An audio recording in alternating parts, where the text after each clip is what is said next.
So today is a high day because chest I train Tuesday and Friday, and Milos wants to keep the boobies inflated.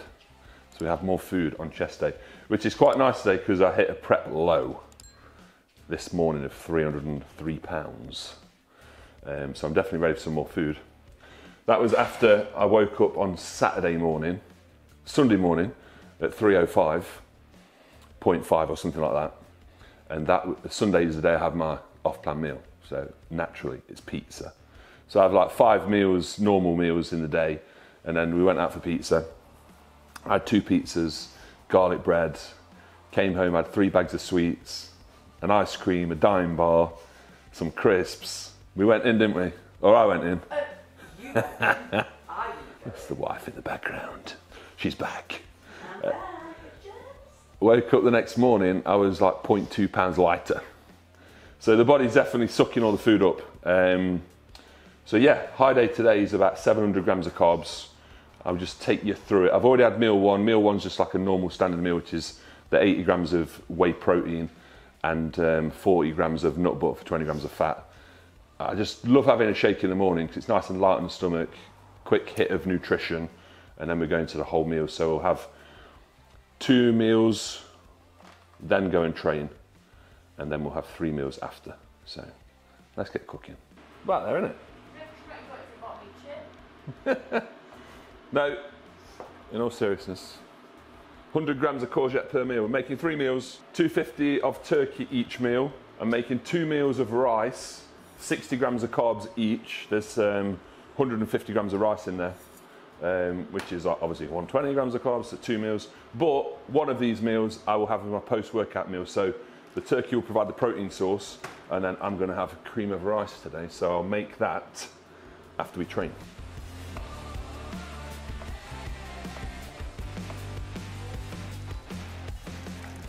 I was using this for a long time, but if you actually look at the back, ingredients, extra virgin olive oil, 51%. Then we got water, alcohol, emulsifier, soy lecithin, flavouring, thickener. It's full of shit basically. So I'd rather go for the au naturel.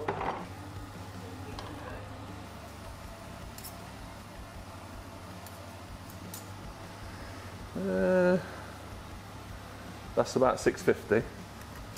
This should do it.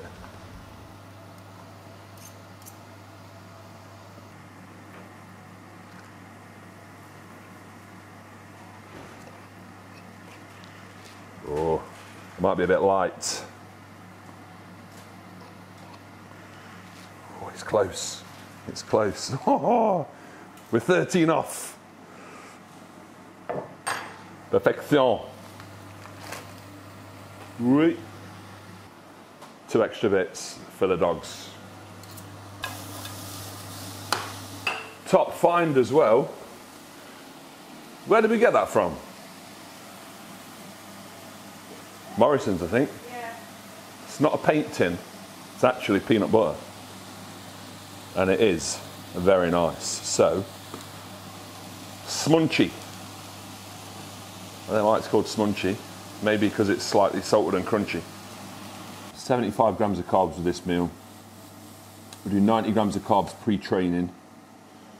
Then we're having 50 pre-workout carbs, 75 intra-carbs, 75 post-workout carbs. Post-meal is 100 grams of carbs. And then the meal after that is 60 grams of carbs. Happy days. And then before bed, 50 grams of carbs. I want to be in bed today by 8 p.m. because I've got to get up at 12:30 to catch my flight. So I'm going to get like 4 hours sleep. I like to keep my food like 3 hourly just to help it digest or let it digest, nutrients partition, blah, blah, blah. But aside from that, I do feel as though the bigger gaps between food, more chance you got of burning fat as well because, you know, metabolism in between meals. Some of these meals today definitely going to be like every 2 hours, so we can get in bed.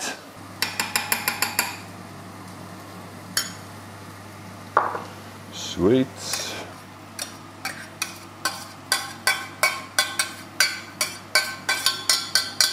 I'm going to showcase the new t-shirts from Jay, R&R, the guy who just massaged me, is bringing out his own t-shirt collection called Juicehead Nation. The devil's in the details, farmer grade clothing, love it.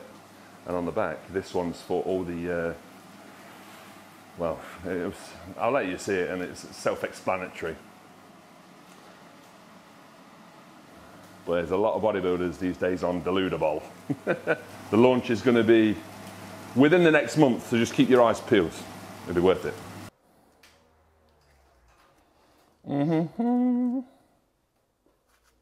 200 grams of strawberries, 15 grams of carbs. Perfect. 250 grams of turkey. I think that's like 60, 70 grams of protein. We're going to put 2 grams of pink salt on there. I'm a bigger individual, require more salt and minerals. So I'm doing 2 grams per meal, every meal. So just thought I'd give you a little bit of an insight into what I'm looking for when I check in with someone. So this client, I've worked with him for about a year now, so I know his body. All sorts of questions on the check-in form and things like, what's your appetite like, what's your digestion like, what's adherence to training and food diet-wise been like this week. There's multiple questions on output, how many sessions, how many steps per day. So it's giving me a full picture of his week alongside photos. Now, Johnny's been ill and he's lost, from his highest point 2 weeks ago, he's lost 4.7 kilos, but then he's gone back up 2.2 kilos. So we're on the right path. Appetite's a 6 out of 10, so we're not at that stage where we're going to increase food. His goals now have shifted recently from wanting to gain size and have a really solid off season to wanting to maintain a good level of mass with good condition, but feel more fit and functional. So again, in my head, that's making me decide not to push food, because the fitter we can be and the better composition at the heaviest weight possible, but again, in terms of fitness, is what I need to do. So I think there's more scope in this diet for him to regain more body weight with another week's worth of consistency with food and training. And that's what I'm going to tell him now.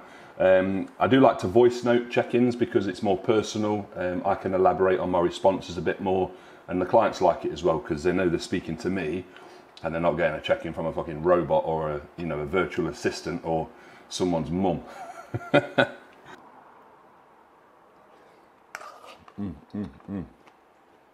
how are you feeling, Jeremy, since we last saw each other?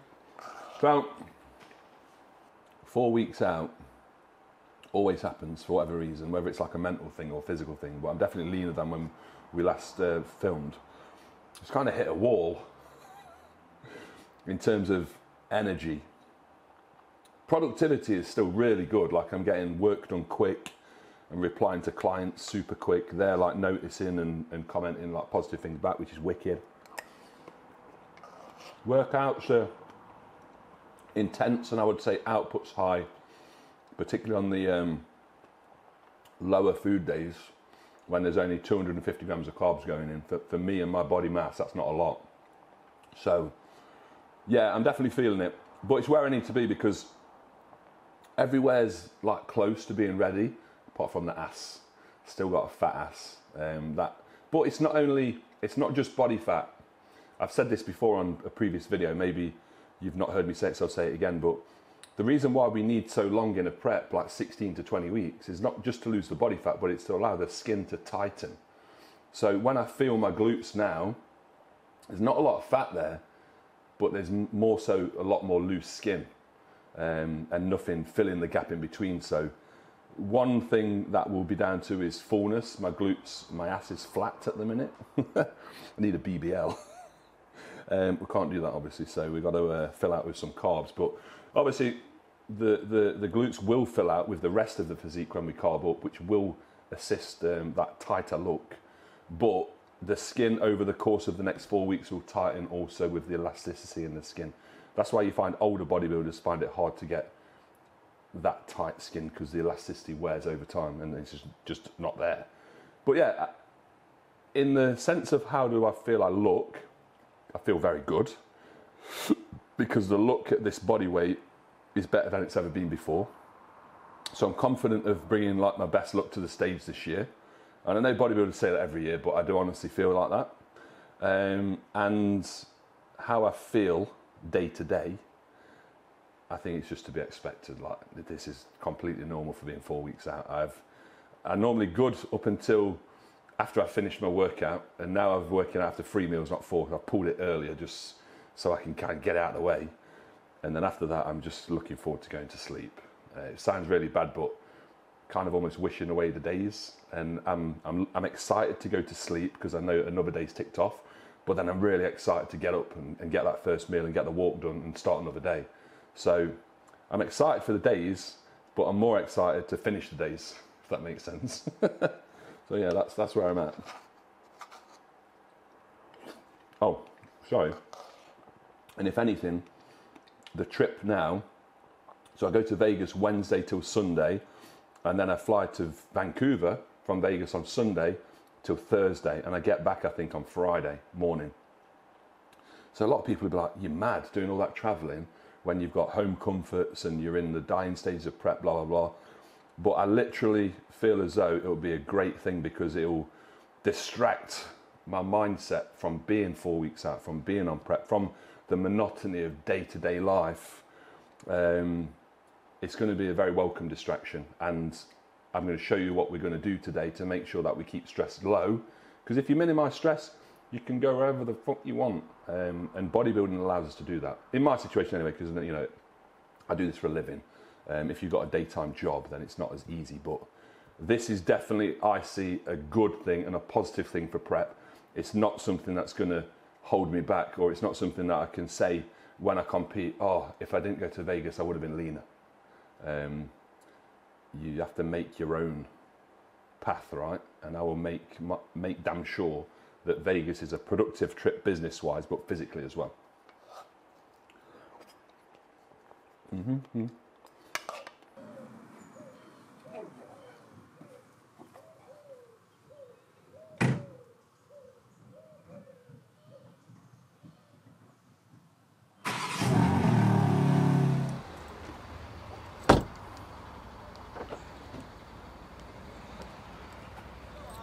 Whew.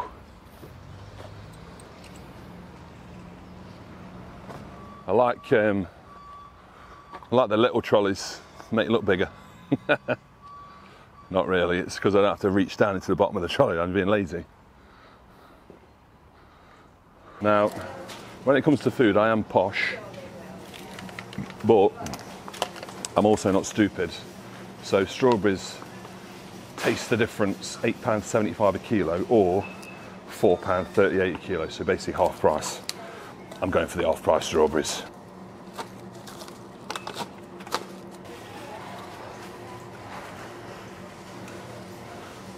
Giant's favourite vegetable. Doubles up as a hitting stick for the kids. The only problem is they're a bit soft, so when you turn around, they snap.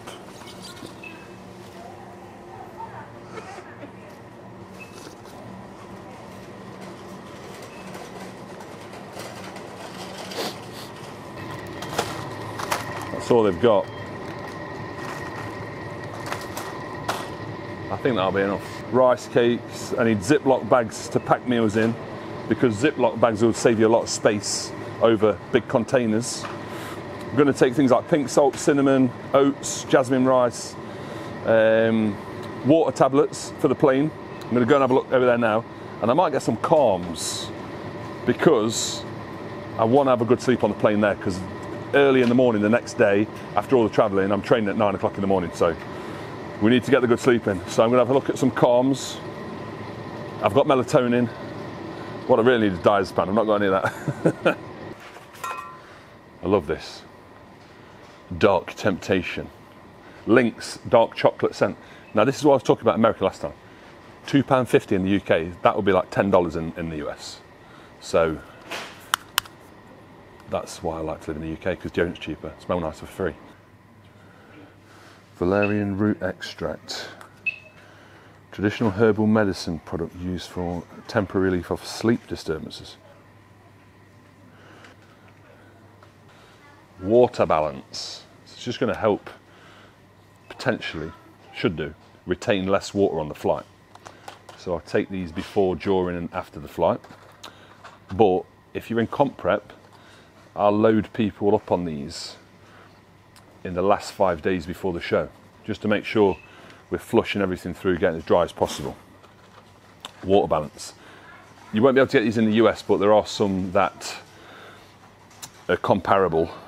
So it's like a dandelion herb root, which is obviously known to be like a diuretic. A few other things, but they are really good. Normally ladies take them for water retention on their cycle. So that's what men on cycle are pretty much on their period all the time, aren't they? Because these have 3 grams of sugar per 100 grams, these have 5. So, as I said in the previous video, when I get close to prep, I'll try and clean things up as much as possible. Small change, but mentally, physically, it does make a difference. Monster Munch, they're classics, aren't they? Showing our age. 1 bag of the best oats to take away with me. Again, just make sure life's as easy as possible. If we don't have to go to a store as soon as we get there, all we're going to really need to get once I get there is meat. That's it. And water. Yes. That's going to be sweet. And just go with plain rice cakes. Comment below, what is your favourite biscuit? Mine has got to be the chocolate hobnob. And I do get caned because sometimes people are like, no, chocolate digestive is better than a hobnob. It's a close call, that one. So what's your favourite biscuit? Hit me in the comments. I'm not buying any of these yet because I will go through that. Yep, as big as the head. The head test again.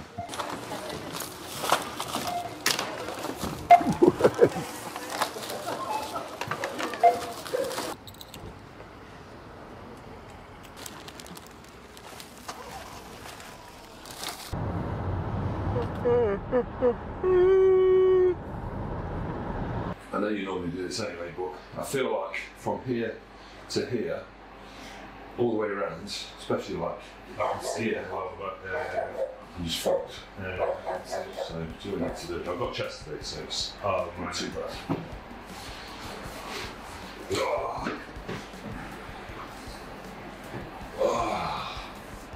Yeah, I've got to be up at really midnight, midnight latest to get to Birmingham Airport for 3 o'clock. I wear the Ludable t-shirt on the plane.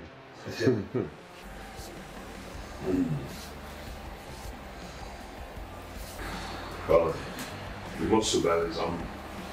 I mean, there's 4 Nigerians at the minute that's going to Olympia. They've got some good genes. Yeah, they've got some good genes. I think it's from last week, I've just got progressively worse in terms of our hook down. I can tell. Oh, just showing off, man. Just showing off. Failed last week. This is repayment, isn't it? Oh, that's how it works, isn't it? Yeah. I've been doing my glute pit thrust, is that why? Yeah. Bastards.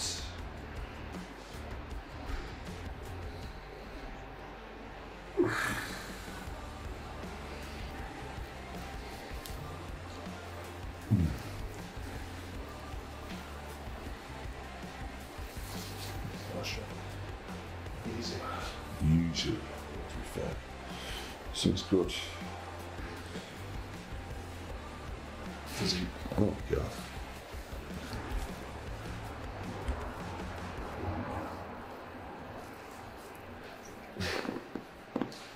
And a wide lat spread now. Yeah. Wide as a house. Dorian-esque. Let's see.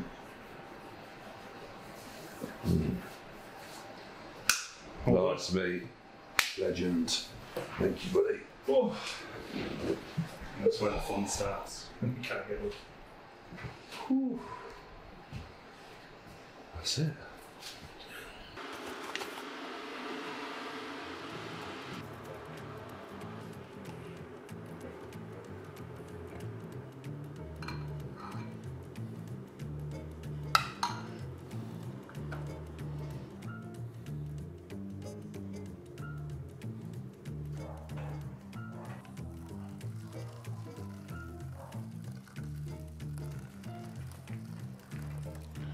Bloody dogs.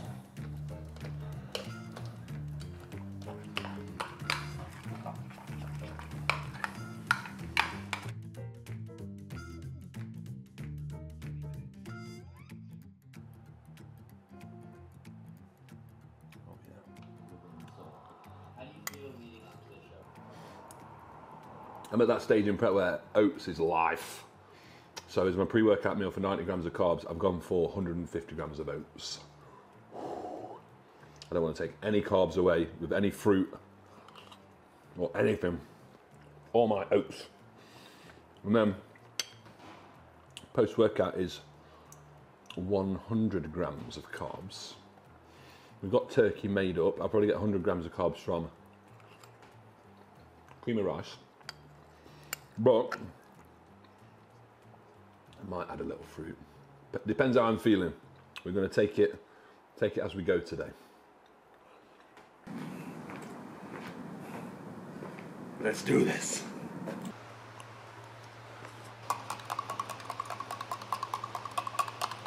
So when you're deep in prep and you need some taste sensations, this iced tea flavour is banging. And then in the intro, we have some BCAAs as well, so watermelon, very refreshing. They're not like very chemically. Big problem with the supplement industry at the minute is people are having to buy cheaper products, cheaper raw materials because the price of everything's gone up. One thing that's great about Mutant is they obviously manufacture and distribute their own products. So that's one thing I'm looking forward to doing.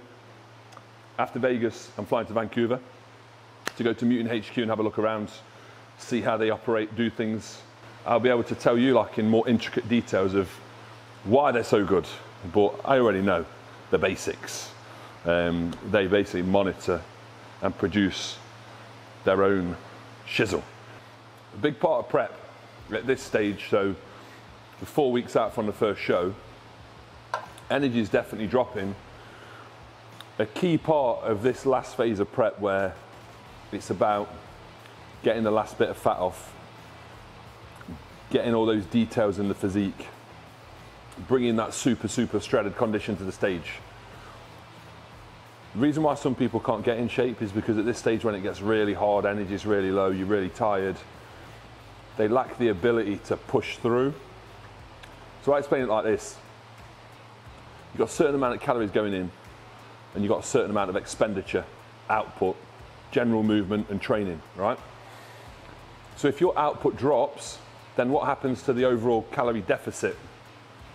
That also drops. So you're not now in a deficit of, let's say, 1,500 calories a day, which then amounts to how many of the calories burnt over the week, but you might be in a deficit of 500 calories a day, which is a lot less over the course of the week. So your progression will suffer when shit gets hard. And that's when it comes back to the mental ability, the mental fortitude to really push yourself, drive yourself through these sessions. So, although I've said before, I'm not operating my workouts, I'm not monitoring my output and intensity via a logbook, I'm definitely monitoring my workouts in the sense that I know how hard I need to work. And if I leave the workout at the end and think, that's just not going to cut it. Well, let me tell you this, that's not really going to happen because I don't let it get to there. But if you're leaving the gym and you're feeling like there's things left on the table and you're not happy, that's when you need to like grab your bollocks and say, come on, we've got 4 weeks left, we've put all the effort in to get to this stage, let's finish the job. Chest today, chest and triceps. I'm going to start off on the cable crossover. I'm going to do some around the worlds for mobility, a bit of active stretching, and more so than anything, creating that mind-muscle connection and really strengthening that as we move into the compound exercise, which first one will be incline Smith press. So, let's go.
So that's what I would refer to as a warm-up.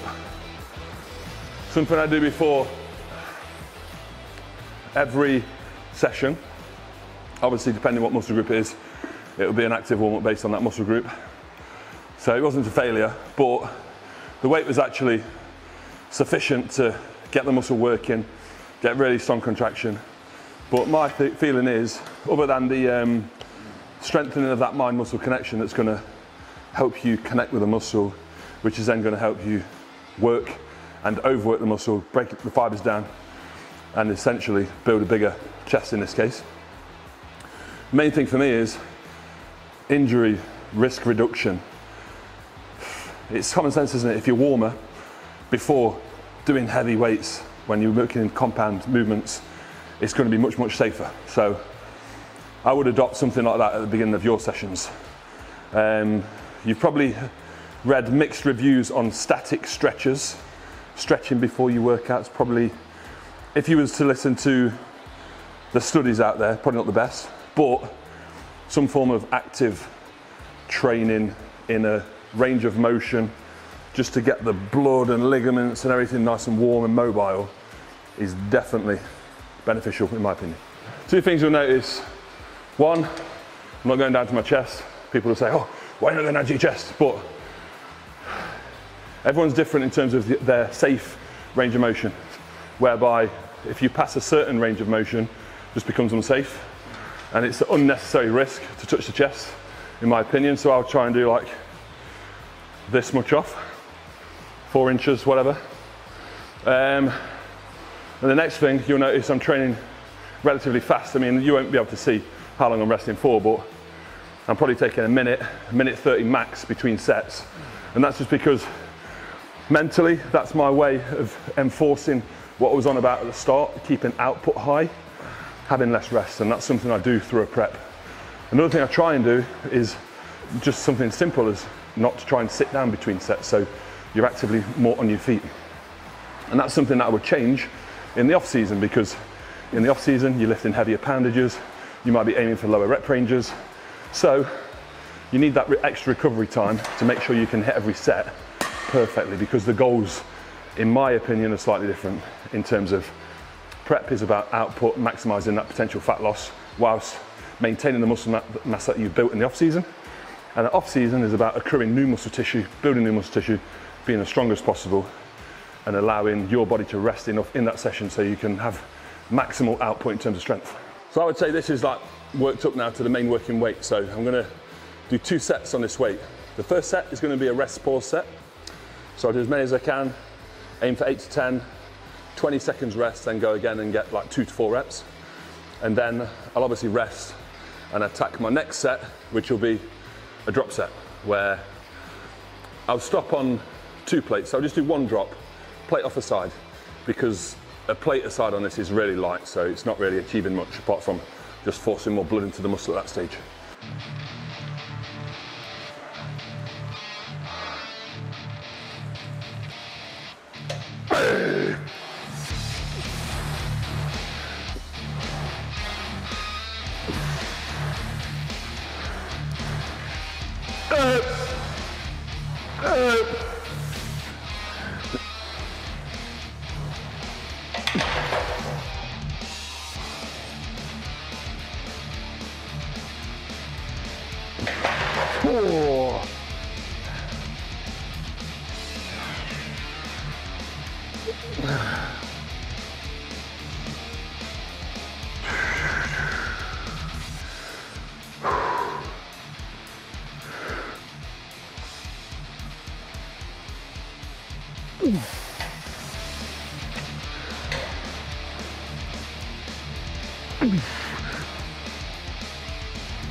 I'm going to attack the working set on here.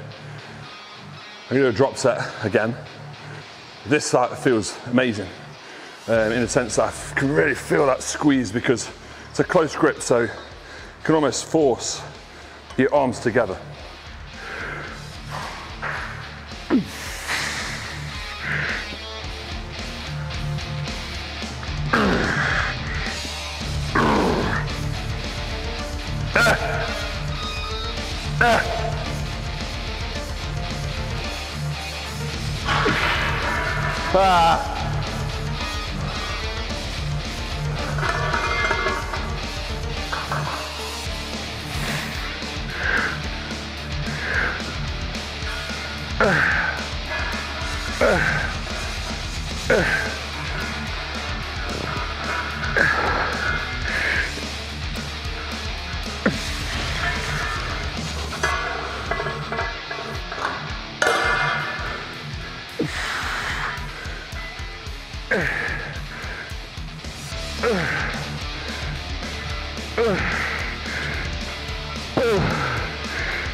Oh, that felt good.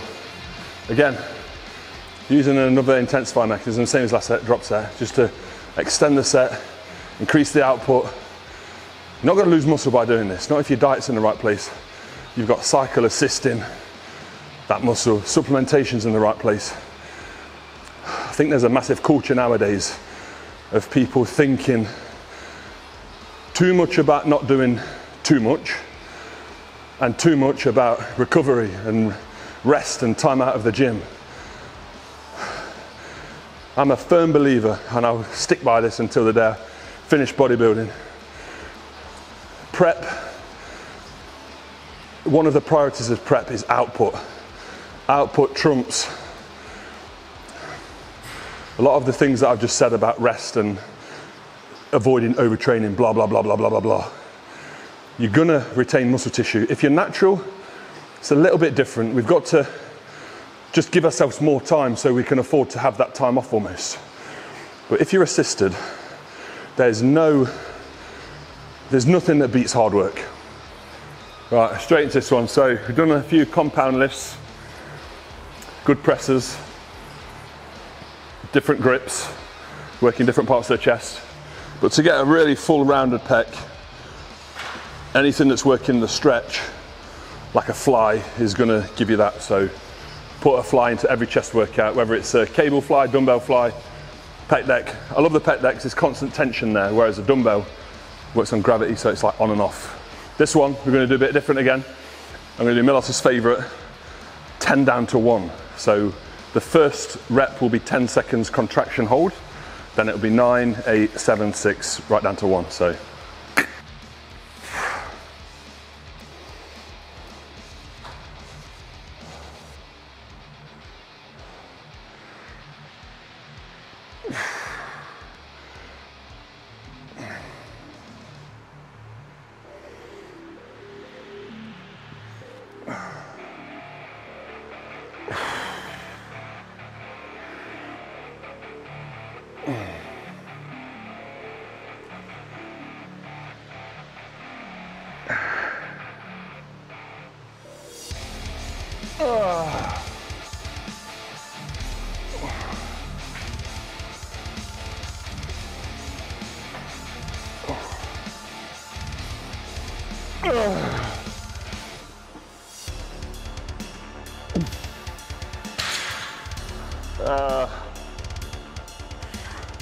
I'm just thinking how to attack the last set to make it disgusting. Same weight, but I'm actually going to do more time under tension than the last set, because this time I'm going to do 5 seconds hold, squeeze in the contraction, 5 seconds hold in the stretch. Each rep of 10 reps, so that's 100 seconds time under tension.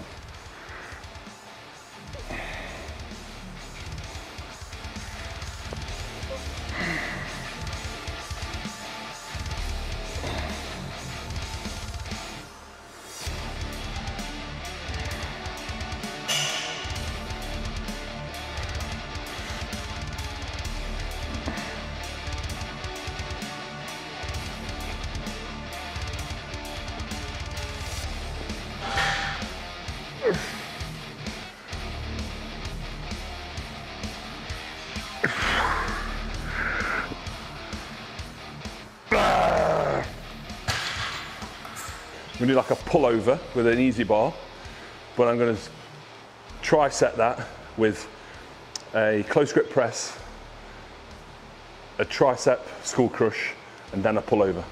So you see how it goes, but it's basically 3 movements in one. We'll do 10 reps, so it's almost like 30 reps. Do 2 sets of that, move into triceps, and we're nearly out of here.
Oh man, holy smokes, bad man.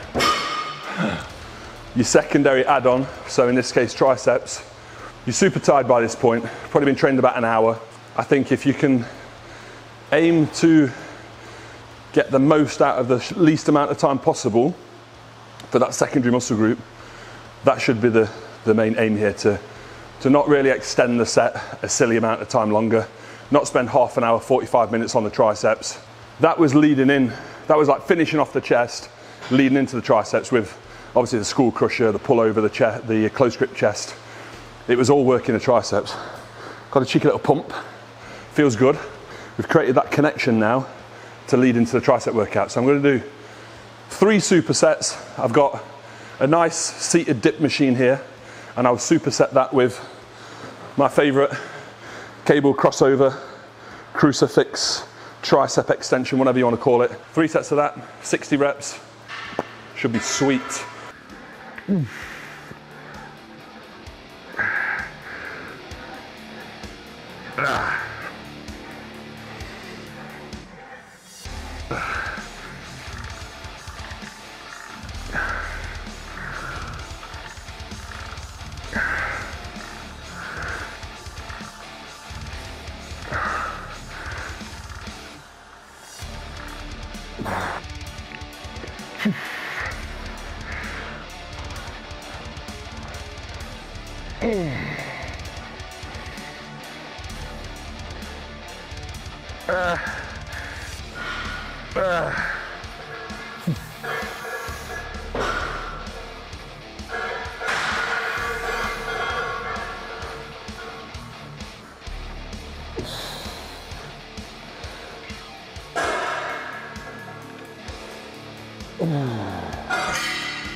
prep feels 4 weeks out and less knows that by this point you should be probably feeling like not having a lot of sex. So things like this replace sex. Oh yeah, it tastes good. And it's totally off. So I need 100 grams of carbs after workout. Because we are up early, meals are be slightly condensed, but as you go through your diet, as you get leaner, as your insulin sensitivity picks up, you can actually condense your meals. The meals are going to be smaller as well. Like we're on a higher food day today, but the digestibility of your meals that you choose in are great. So plan is 4 p.m. post-workout meal. That'll be meal 4. High post-workout meal time. And then 6 p.m. and 8 p.m. will be meals 5 and 6. Then we'll hit the sack. Hopefully get 4 hours sleep. Jobs are good and with that. After this, we're going to pack the case, talk you through that, and then we should be able to sign off because I think that would be another really good day of content. Should be sweet.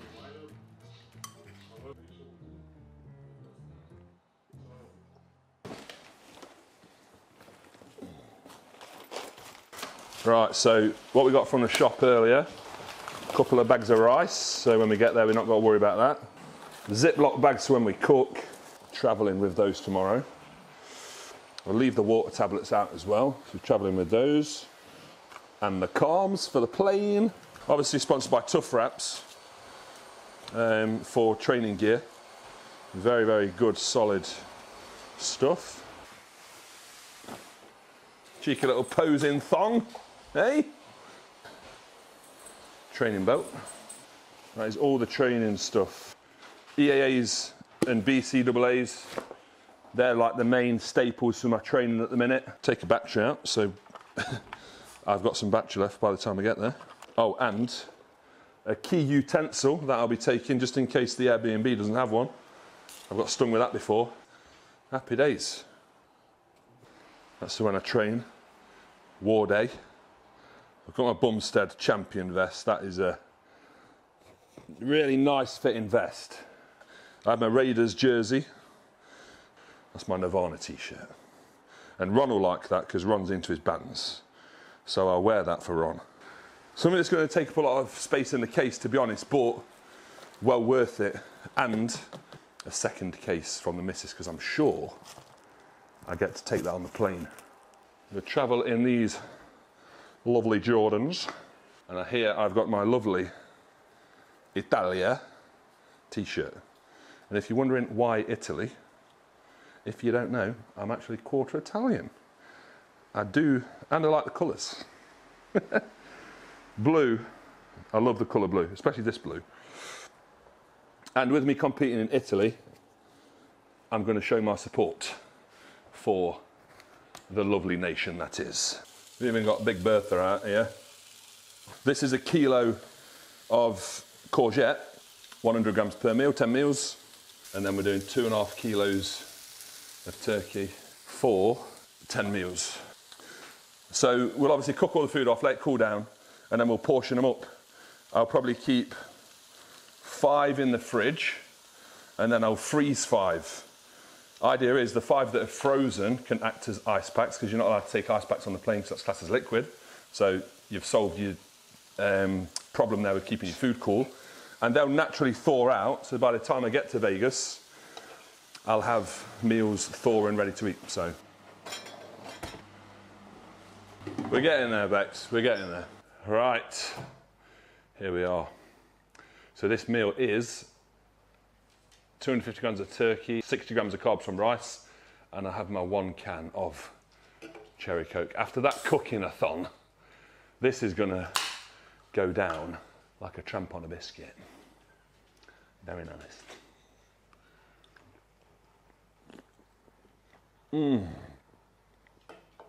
Oh, we're prepped, we're packed, we're good to go. I've got to get through another meal, so this is the penultimate, that's the right word, isn't it? Penultimate meal of the day. Thank you very much for tuning in to another video for the prep series. The giant towards the Arnold Classic. Currently less than 4 weeks out till Italy, which means we're less than 6 weeks out to the Arnolds. Let us know any questions for future episodes coming at you thick and fast, hopefully. For now, I guess all I got to say is, I feel like a sweaty mess. I've got to eat. Peace out. I'll see you again next time. Thank you very much for watching and supporting, as always. And that's it. See you later.